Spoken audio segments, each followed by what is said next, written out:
Hi pare, long time no see. Mga bunihong ka mo, pati ining nga kita sugad ayaw na, malingi-lingi ka pa, ikaw na bunihong ka.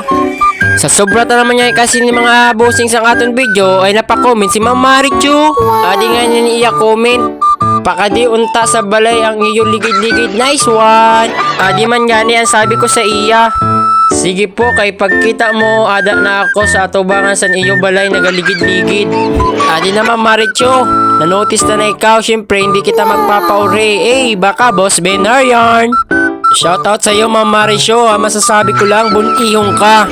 Kung gusto nyo nga magbaligid-ligid ako sa inyong lugar, mag-comment lang kamo, andyan sa ibaba, please comment lang mga idol.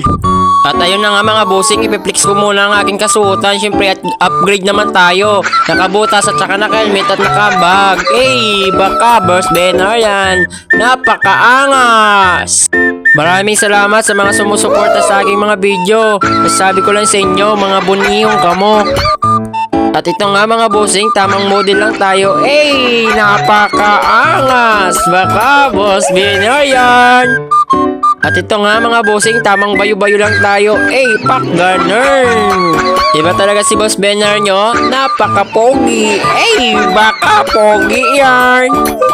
At ito nga, tamang flex lang ng butas. Baka kagaling yan ka ng Kulpando. Napaka-angas. Baka ang Kulpando yan. Angkol, maraming salamat sa pagpera mo ng butas. Masasabi ko lang sa imo, bunihong ka. At ayun na nga mga bossing, dahil ako nag-drive ng aking motor dahil pupunta tayo sa bahay ni Ma'am Marichu para magligid-ligid. Napakaangas! Baka Boss Benar yan.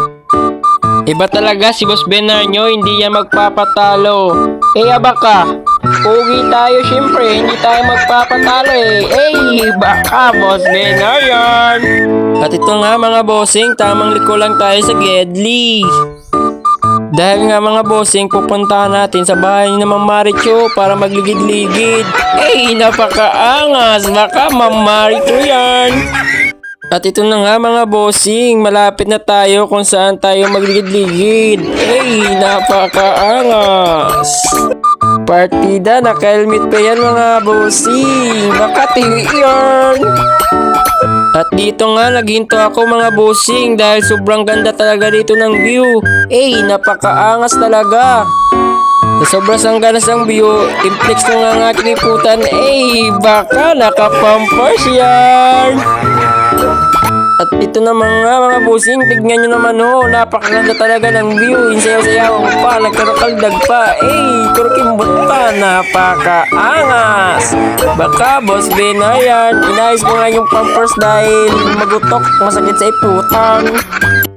Tamang flex lang ng ating pormahan, pangbalagbagan, napakaangas talaga, makakarami ka na yan, above, napakaangas. Ride safe tayo mga bossing dahil naka-helmet tayo, tignan nyo mga bossing, sobrang ganda talaga. At ayun na nga mga bossing, tamang drive lang tayo ng ating motor dahil nga pupunta tayo kung saan ang bahay ni Ma'am Marichu. At ito na nga mga bossing, medyo malapit na tayo kung saan pupunta tayo sa bahay ni Ma'am Marichu. At finalize nga mga bossing, nandito na tayo sa bahay ni Ma'am Marichu. Yan palang kulay green, nandyan ang bahay ni Ma'am Marichu. At ayun nga mga bossing, nandito na tayo sa bahay ni Ma'am Marichu. Sayang kasi wala siya dito, hindi niya nakita ang ating ligid-ligid. At ito nga mga bossing, tamang parada lang tayo sa Gedli. Napakaangas, baka pogi yan. At ito nga mga bossing, tamang flex lang tayo ng ating suot. At yan pala, lumabas pala ang asawa ni Ma'am Marichu. Hinunga nga mo kung ada daw, sabi niya daw wara. Shoutout sa mo kuya, masasabi ko lang sa iyo mo, bunihong ka. At finalize nga ni mga bossing, hihimuon pa na ang atong pagaligid-ligid sa balay ni Ma'am Marichu. Sa labas pala. At ito na nga mga bossing, tamang gulong-gulong lang. Napakaangas. Baka Boss Benar yan. Kag nagburo balintok na ito di mga bossing. Hanggang dito na lang mga bossing. Maraming salamat. Sinayang ko naman yung 4 minutes ng buhay nyo. Hanggang dito lang. Bye-bye!